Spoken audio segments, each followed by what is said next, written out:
Hello students, welcome back to the channel. நம்ம இன்னைக்கு இந்த வீடியோல என்ன பார்க்க போறோம் அப்படினு பாத்தீங்கன்னா ஸ்டடி பிளான் தான். ஃபர்ஸ்ட் உங்களுக்கு Monday to Saturday வரைக்கும் போட்டிருந்த ஸ்டடி பிளான் ரொம்பவே உங்களுக்கு யூஸ்ஃபுல்லா இருந்திருக்கும்னு நினைக்கிறேன்.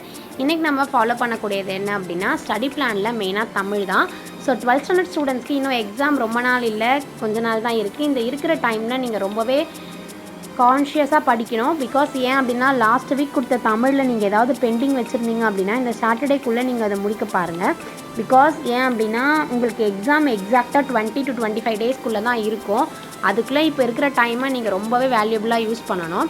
இந்த பிடிஎஃப் வந்து உங்களுக்கு எங்கே கிடைக்கும் அப்படின்னு பார்த்தீங்கன்னா நீங்கள் டெலகிராம் குரூப்பில் ஜாயின் பண்ணியிருந்தீங்க அப்படின்னா டெலகிராம் குரூப்லேருந்து நீங்கள் எடுத்துக்கலாம். அதே மாதிரி உங்களுக்கு தமிழில் இதுக்கு முன்னாடி இயல் 1 and 2 நான் கொடுத்துருந்தேன். அதில் வந்துட்டு உங்களுக்கு ஏதாவது தெரியல, உங்களுக்கு ஏதாவது அதில் வந்து புக்கிங் கொஷின்ஸ் மார்க் பண்ண முடியல அப்படின்னா அதையும் கமெண்டில் லீவ் பண்ணுங்கள். கண்டிப்பாக நான் உங்களுக்கு ஹெல்ப் பண்ண ட்ரை பண்ணுறேன்.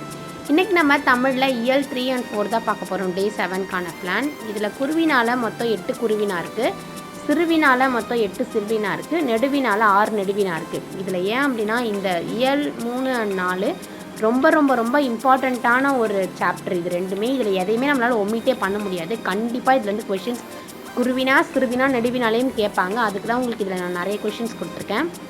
இதை படிக்கும்போது ரொம்ப கேர்ஃபுல்லாக நீங்கள் புரிஞ்சு படிங்க. ஏன்னா இந்த சாப்டர்லேருந்து நீங்கள் அதிக மார்க்கு நீங்கள் எக்ஸ்பெக்ட் பண்ணலாம், நல்லாவும் நீங்கள் இதில் ஸ்கோர் பண்ணலாம் இந்த சாப்டரை பொறுத்த வரைக்கும். ஸோ இயல் 3, 4 கொஞ்சம் நிறைய ஃபோக்கஸ் பண்ணுங்கள்.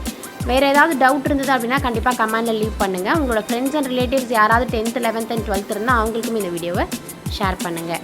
இதே மாதிரி வேறு ஒரு வீடியோவில் நான் வந்து உங்களை மீட் பண்ணுறேன். until then bye from Mythri. Thank you, all the best.